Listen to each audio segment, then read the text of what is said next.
Olá, pessoal! Estamos aqui hoje mais uma vez para refletirmos juntos a nossa liturgia do dia, tá certo? E nessa quinta-feira as leituras falam pra gente, né, que o Senhor nos ensina mais uma vez como rezar.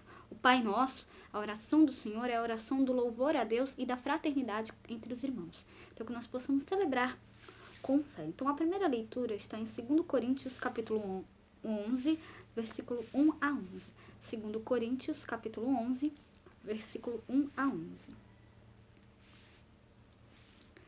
Oxalá me suportasseis um pouco na minha loucura. Suportai-me, porém, ainda, porque estou zeloso de vós com o zelo de Deus, porque vos tenho preparado para vos apresentar como uma virgem a um marido, a saber, a Cristo. Mas temo que, assim como a serpente enganou Eva com a sua astúcia, assim também sejam de alguma sorte corrompidos os vossos sentidos, e se apartem da simplicidade que há em Cristo.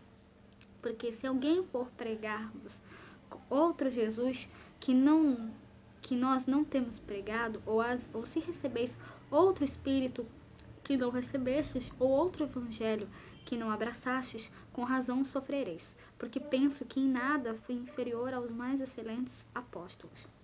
E se sou rude na palavra, não sou contudo na ciência, mas já em tudo nós temos feito conhecer totalmente entre vós. Pequei porventura, humilhando-me a mim mesmo, para que vós fosseis exaltados, porque de graça vos anunciei o evangelho de Deus? Pequei porventura humilhando-me a mim mesmo, para que vós fosseis exaltados, porque de graça vos anunciei o evangelho de Deus? Outras igrejas despojei eu para vos servir, recebendo dela salário. E quando estava presente convosco e tinha necessidade, a ninguém fui pesado. Porque os irmãos que vieram da Macedônia supriram a minha necessidade, e em tudo me guardei de vos ser pesado. E ainda me guardarei. Como a verdade de Cristo está em mim, não me será impedida mais reagir nas regiões de Acaia. Por quê? Porque vos não amo? Deus o sabe.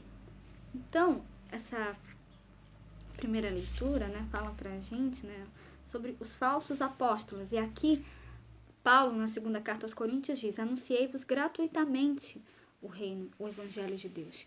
Então, que nós também possamos anunciar o evangelho de Deus também a todos, né? Que a gente possa, né, dar testemunho da palavra de Deus, né, e do evangelho de Cristo a todos, né? Para que também outras pessoas também possam anunciar, né? Que nós possamos sempre louvar e glorificar a Deus.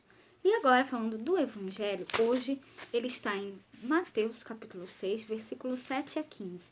Mateus capítulo 6, versículo 7 a 15. Naquele tempo, disse Jesus aos seus discípulos: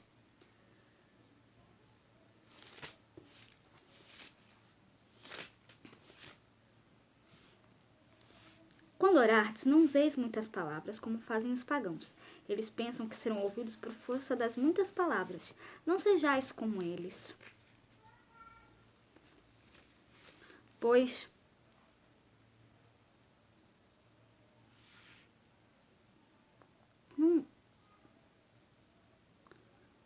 não sejais como eles, pois vosso Pai sabe do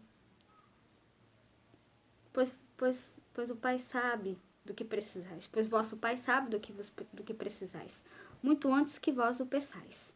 Vós deveis rezar assim: Pai nosso que estás nos céus, santificado seja o teu nome. Venha o teu reino, seja feita a tua vontade, assim na terra como no céu.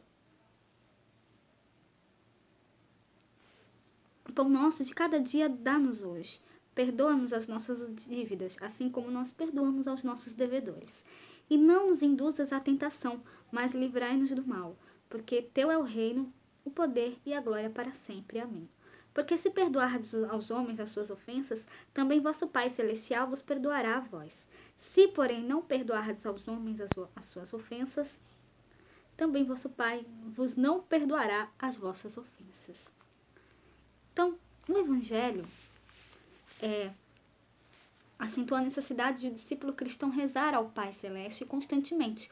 Por isso, Jesus ensina a rezar o Pai Nosso, chamado a oração do Senhor, e recitado pelos cristãos ao longo dos séculos, porém pouco vivido no cotidiano. O Pai Nosso, conforme o evangelista Mateus, é composto de 2 conjuntos, contendo cada um 3 petições.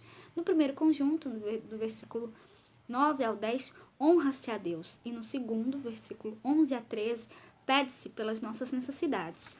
Os filhos honram ao Pai, santificando o seu nome pela oração e pela vida condizente com a vontade e com o amor divino, para que nos venha o reino dos céus.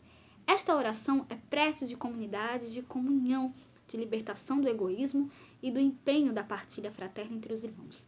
Pede-se pão necessário, sem acúmulos para cada dia e para todos. Então, nesses tempos em que a fome é um escândalo contra a dignidade humana, rezar o Pai Nosso e não se esforçar na luta contra a indignidade da miséria e da fome é um contrassenso, para não dizer hipocrisia. Então, perdoar uns aos outros, como Deus nos perdoou pela cruz de Jesus, é tarefa imprescindível para se alcançar a pureza da alma e a graça da unidade. Então, enfim, que o Senhor nos livre de toda a tentação do maligno, especialmente a tentação da discórdia, da violência e da falta de espírito humanitário, nesta época de tanto desprezo pela dignidade da vida humana. Então, que nós possamos sempre, cada vez mais, olhar pelos mais necessitados, tá certo? Então, era isso que eu tinha que falar para vocês hoje. Muito obrigada a todos por curtirem, por comentarem. Aqueles que só assistem mesmo, também agradeço. Espero que vocês tenham gostado dessa reflexão de hoje. Espero encontrá-los todos aqui amanhã, sexta-feira, se Deus quiser, para continuarmos refletindo cada vez mais as leituras da Sagrada Escritura. Então, muito obrigada a todos e até a próxima, se Deus quiser.